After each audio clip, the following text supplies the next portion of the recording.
12 common myths about entrepreneurs debunked.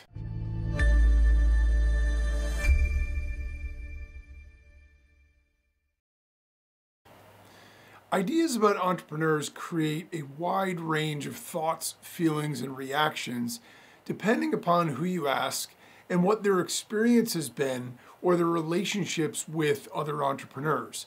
So if it's somebody that has intimate knowledge of an entrepreneur, is related to one, knows one, they're going to have a colored sort of sense of who that person is or what entrepreneurs represent based on their experience with the person they know.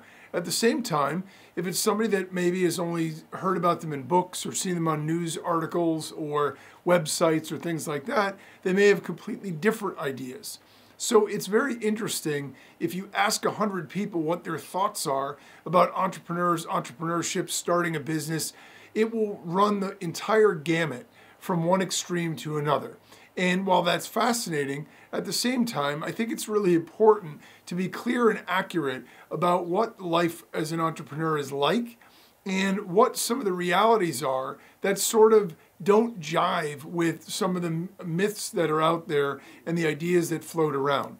So coming from a lifelong entrepreneur myself, I've heard a lot of things said, some very flattering and some insulting, and I want to set the record straight on some of the common myths that float around, both to help anyone who isn't a business owner understand the realities of entrepreneurship.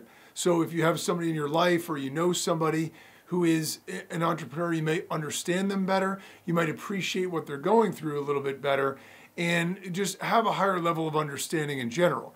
But also to help aspiring entrepreneurs, if there's somebody who is thinking about starting a business but isn't totally clear, or maybe has some misconceptions about what it's all about and what it's going to be like, I want them to have a clearer sense of what it actually takes and what it's actually like to be an entrepreneur. So let's focus on 12 myths in particular. There are obviously a lot more than this, but these are 12 really common myths.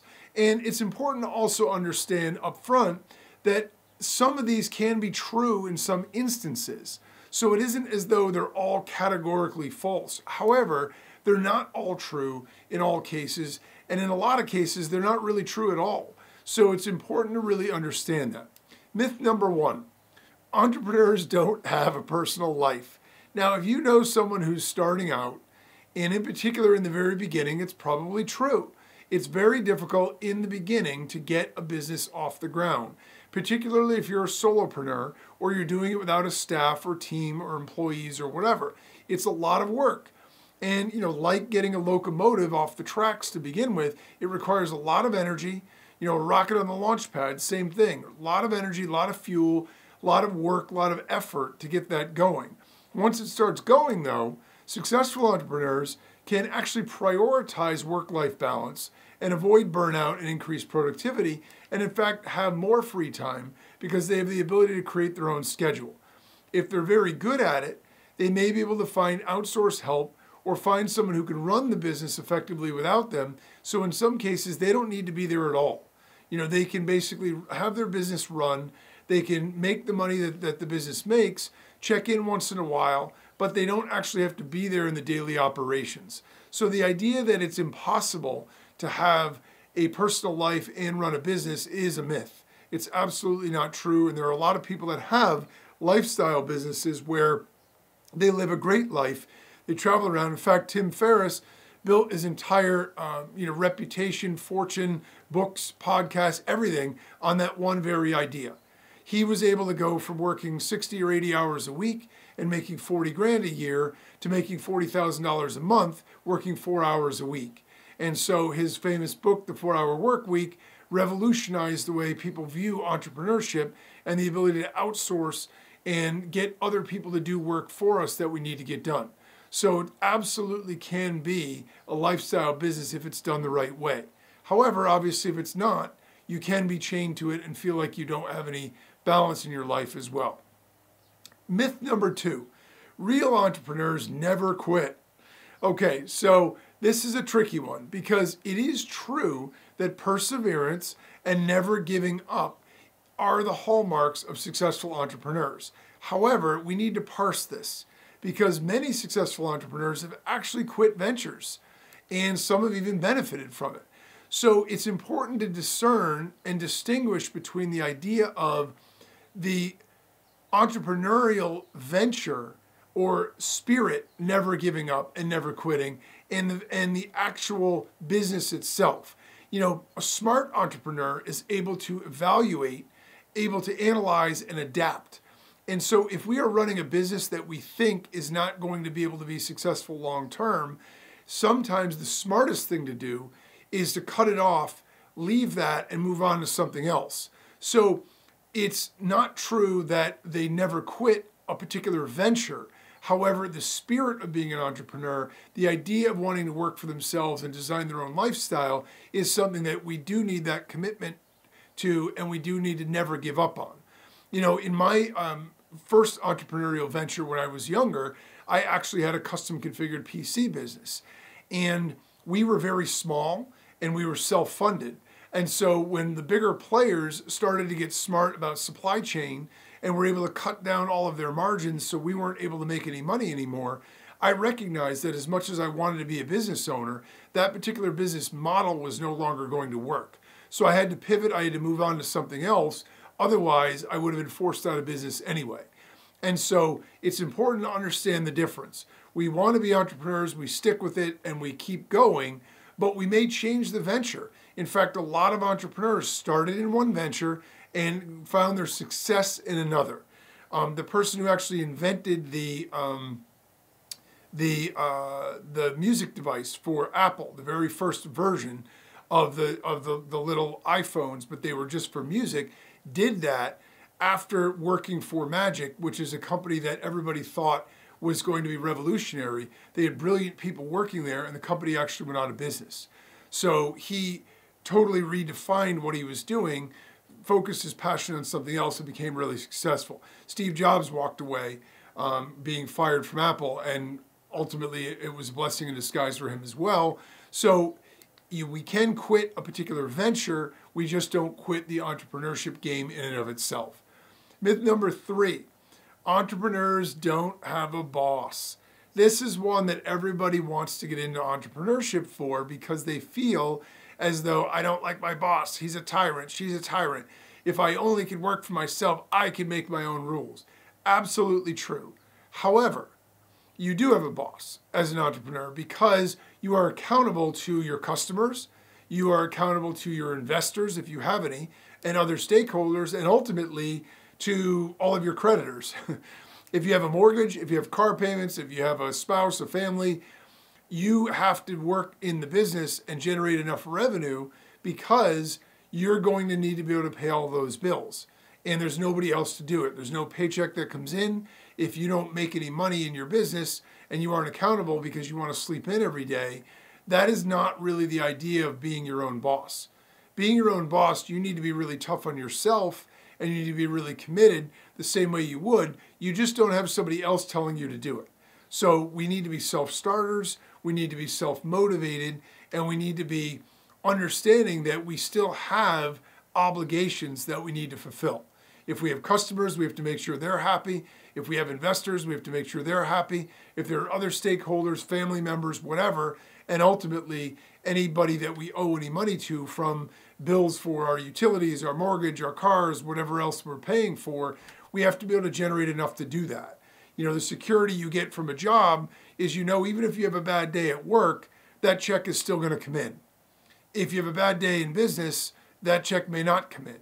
And so that's sort of the trade-off and the challenge, but it is a myth to think that we don't actually have a boss. We do, and in some ways it can be the cruelest boss ever because we may work really hard and not make what we're worth, at least for periods of time. And so 100% a myth there, but if we like to be our own boss and call our own shots, it can still be well worth it.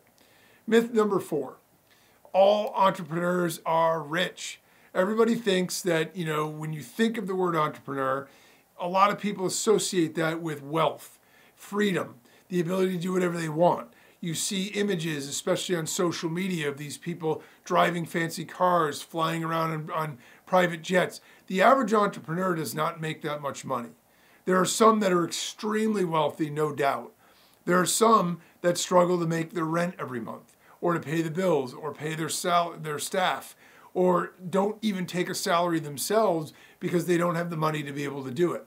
And so the idea that all entrepreneurs are rich is absolutely a myth. Now, is there more potential to generate wealth as an entrepreneur than working for somebody else? In most cases, yes.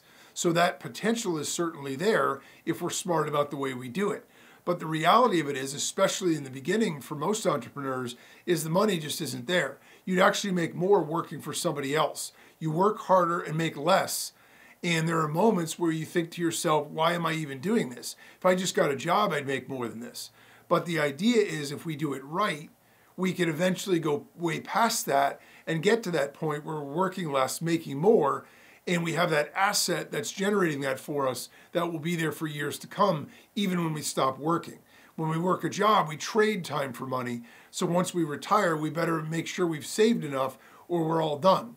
And with a business, we can have that business keep running even though we retire, which is something that's really appealing. So money is not often the primary motivation for starting a business. Most people do it for other reasons. So some are driven by passion, some want the independence, some want the flexibility, and some want to just get out of their day job or have the illusion anyway of having more control over their own finances. And the idea of the money comes as a result, as the benefit of providing a great value or service to our customers. Myth number 5, you need a unique idea to start a business. You know, this is a big one, and this is one I love to address because I've seen time and time again, people glorify the story of the person that came up with the brand new mousetrap that's better than what everybody else had.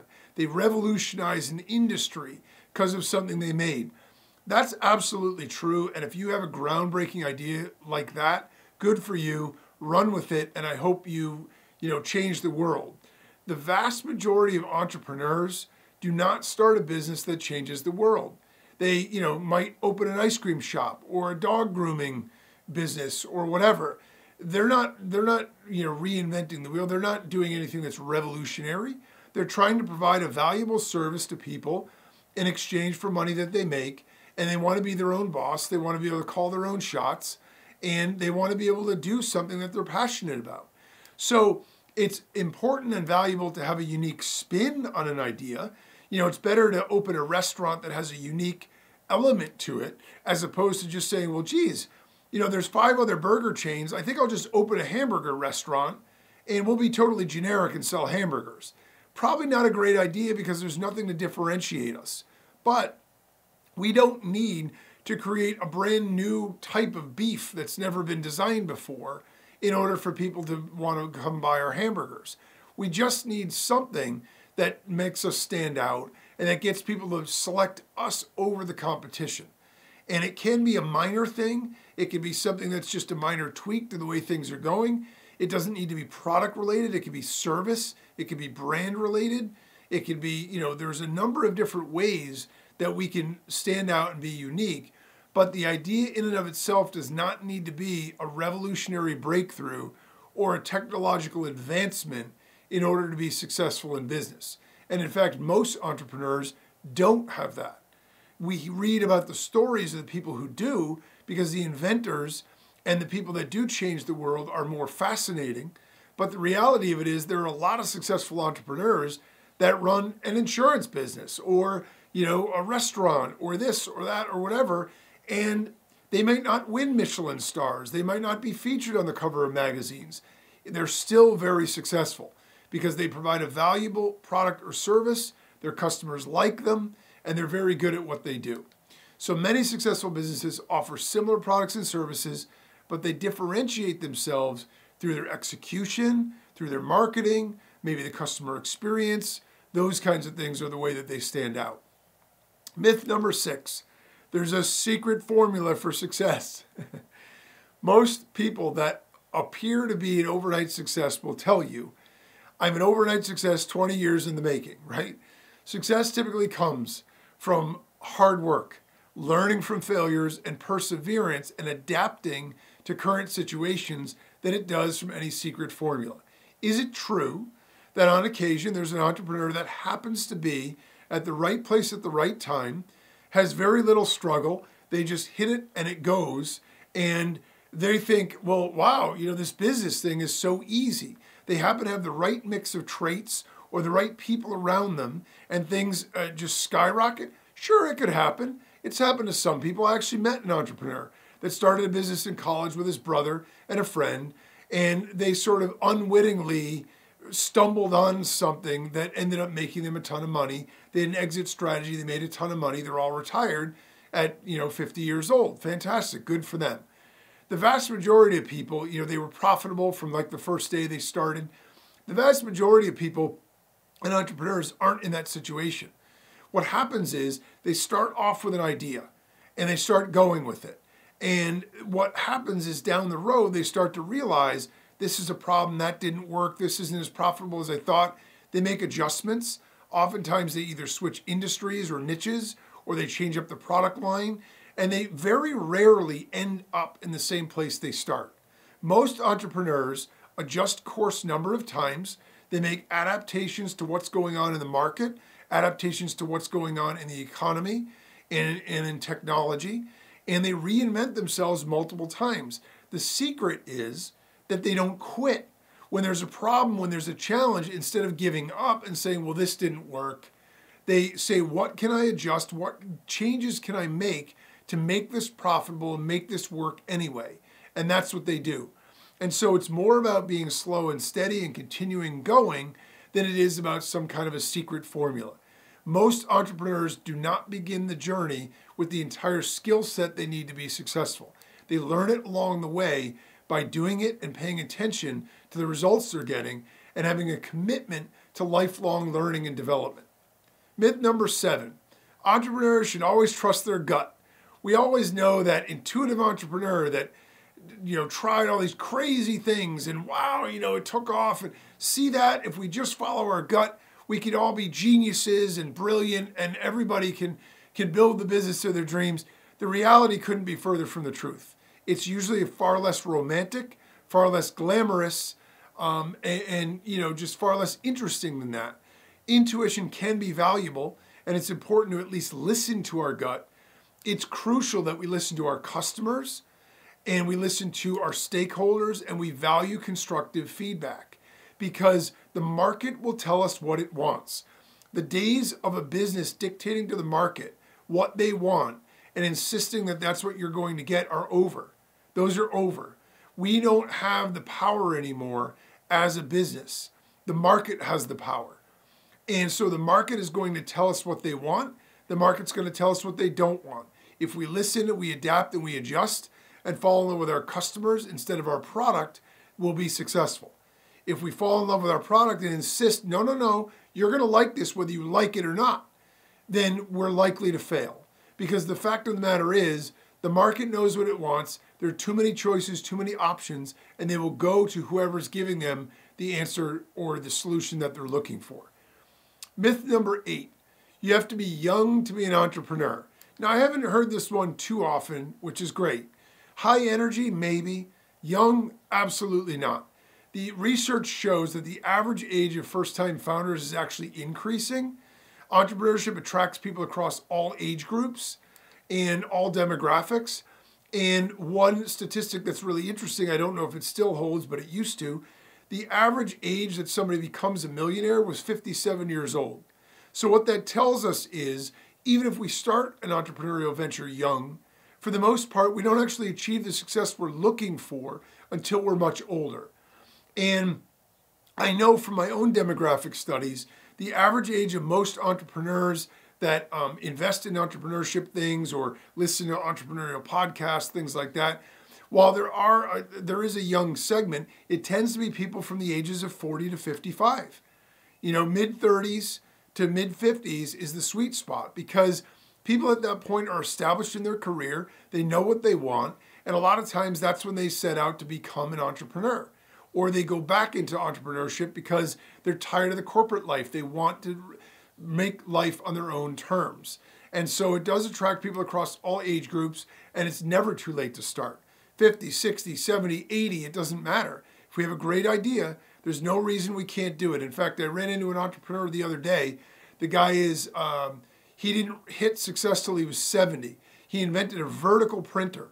It's like a robotic printer that can print on walls. It's the coolest thing ever. And he didn't invent it till he was about 70. And now he's winning all these awards as Entrepreneur of the Year. He's got more energy than most young people. He's a fascinating guy. And the fact of the matter is, he didn't hit success till he was about 70. So, myth number 9, entrepreneurship requires special innate abilities, right? It's that nature versus nurture. To be a great entrepreneur, you got to have that special stuff. And some people have it and some people don't. The reality of it is, the skills needed for entrepreneurship can be learned. They can be learned through experience, education, and training, and mentorship. Now, if we have some innate abilities or some inclinations toward entrepreneurship that help, fantastic. But it's not required. It can be learned on the job, as they say. Myth number 10, you need a lot of money to start a business. This myth is less common now. Most people understand we can bootstrap our way up. The internet technology is the great democratizer of entrepreneurship because anybody can start a business now with an idea. You don't even need an advertising budget because you can build viral traffic and interest in leads and sales for whatever we want if we have a cool message and we fill a need that's in the market. So many successful entrepreneurs have started with limited funds. They use bootstrapping, crowdfunding is another way to do it, or other creative financing methods, including self-financing, even just on small business loans or credit cards or savings or whatever, because now instead of needing to spend $500,000 on a franchise, we can start a business on a few $100 from our bedroom or our home office or our basement. And so that is really, really cool. Myth number 11, you need a detailed business plan before starting. Everybody always wants to talk about a business plan, a business plan. There's nothing wrong with that. Having structure and a good foundation is really important. The reality of it is, most people get stuck in that analysis phase where they're planning, and the months go by and they haven't done anything. And nothing starts with a business until we start taking real action. So you want to throw together a business plan, that's great, but you want to limit the time it takes to do it to a couple of days, a week max. And if we're spending more time on the business plan than that, we're wasting time. Because the fact of the matter is, 80% of what's in your business plan is going to change within the first 6 months of your business. Business has a funny way, just like life does, of keeping us honest and making us change whatever we're trying to do. So the best laid plans very rarely work out the way that they're laid out. And we're going to need to make adjustments on the fly anyway. So a lot of times you can start with an idea on the back of a napkin or just get started. And then you can add the business plan later. It's important to add the structure, but we don't necessarily need it up front. Execution and adaptability are more crucial initial entrepreneurial traits than a well-planned out business plan. Myth number 12, entrepreneurs are always high-risk takers. They're casino gambling, crazy high-stakes gamblers. Successful entrepreneurs typically take calculated risks for sure, but they assess situations carefully, they're not reckless, and they don't gamble with their money. They might lose, but it's a calculated risk that they took, understanding there are there's always some element of risk. But the fact of the matter is, we need to assess what we think the best use of our time, funds, and resources are, and we need to go forward with that. If we see it isn't working, we need to change course, but there's always going to be some element of risk because that's the inherent nature of entrepreneurship and business. So while some of these things can be true in some cases, they're not all true, nor do they need to be for all entrepreneurs. Hopefully, this paints a clearer picture and a more realistic perspective on what it takes to start and run a successful business. The takeaway here is that depending upon our background experience and our exposure to entrepreneurs in our lives, we may hold them up on a pedestal like some mythical creature with magical powers, or we might look down upon them like people who would do anything to make a buck. While there may be examples of both in business and entrepreneurship, neither are true in most cases. By understanding the common misconceptions about entrepreneurs and starting a business, we can gain a greater understanding and a more realistic expectation if we want to start down the entrepreneurial path ourselves.